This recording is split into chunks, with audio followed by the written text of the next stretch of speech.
feel really bad, you know. Why do they have to do this? Why here? I tell them, well, the gold, they say the gold is here. And they say, why can't they find somewhere else to dig up that gold? But yeah, I've been to their meetings. I know what's going to happen. They're going to destroy our beautiful country, especially that lake over there.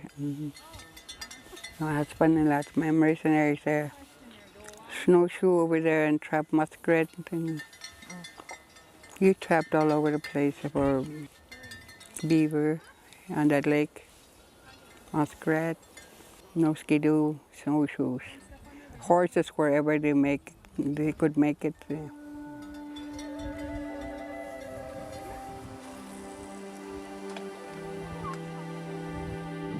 They say they're going to put everything back the way it was. Everything you see here today won't look exactly the same way. It'll all be, water won't look this color.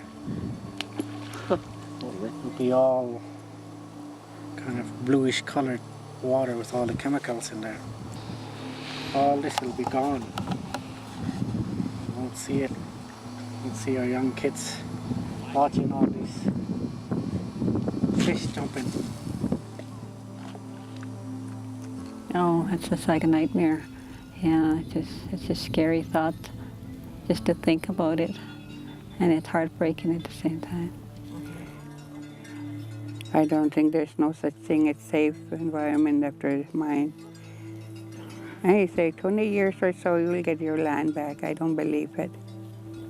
You know, they used to teach us science, and I know from that what's going to happen. And I've read about mines like your brother, and I passed through that Brenda. I see how it looks. I don't believe the country will be like this again. And how does that make you feel? Sad.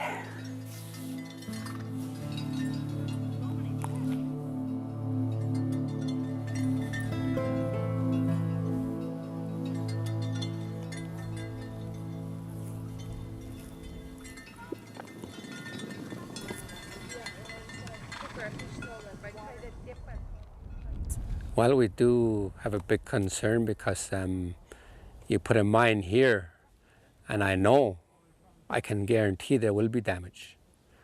And if that damage leaks, we do know that you're looking at the different lands below Fish Lake going towards Tesico River.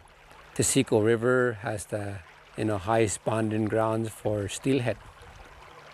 And Tesico joins Chalco Lake River, and the two rivers create the Tsilhqot'in River. So you got the Chalco Lake River that has the most consistent salmon run out of all of BC, and you contaminate Fish Creek, Tesico River, Tsilhqot'in River down right into the Fraser. So I feel this is so important, not only to First Nations in this area, but throughout and non-First Nations in BC, because you have a consistent run that's been there that it's going to be gone. If all this becomes a tailing going further south, well, all the tailing water will go down to the river. There is no way of holding the river, but any spring back, they say the rock beds will hold back. Well, just like anything, Mother Nature decides to shift and you got a crack. Where does the water go? It always goes down and then out to the river. Groundwater is groundwater, and I don't know exactly how they would contain it unless they're going to cement in the entire tailings pond, which I don't believe is the plan, and that would be a lot of cement. Well, they're proposing to build a prosperity lake, they call it. They suggest it would be bigger, possibly, and deeper, and they want to take our wild trout here and put them in residential school, is my opinion on that, and see if they'll survive, and then transplant them into the new lake.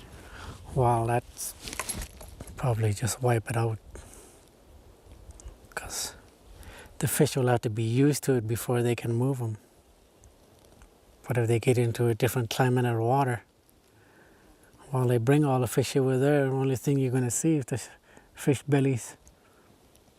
They'll all float right up.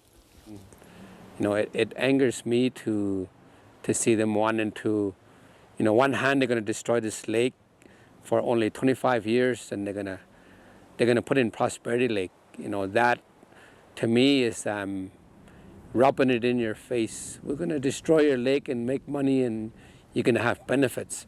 And will you build a better lake, a Prosperity Lake? They don't even consider what kind of name we want for any lake. They don't care. We have pit houses. We had history here. That don't matter to them.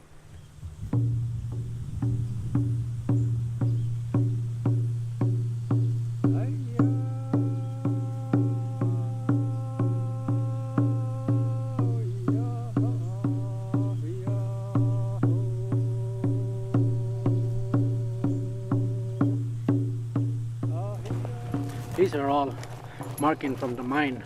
Yeah. From all the surveying they did. The mine is going to be a lot bigger than they say it is going to be. And the mine will be about as wide as this valley is what we're in. Wow. So then it'll be going down 3 miles down. So they take all that out. They'll have a place where they're going to be taking all these topsoil and stuff, moving them further down. Then all the rocks and stuff will be going to the tailings into the lake, and that's what brings the lake up. The tailings will probably be at least 2-3 kilometers long and at least 1 kilometer wide. That's about the same size as, maybe bigger than Gibraltar mine itself.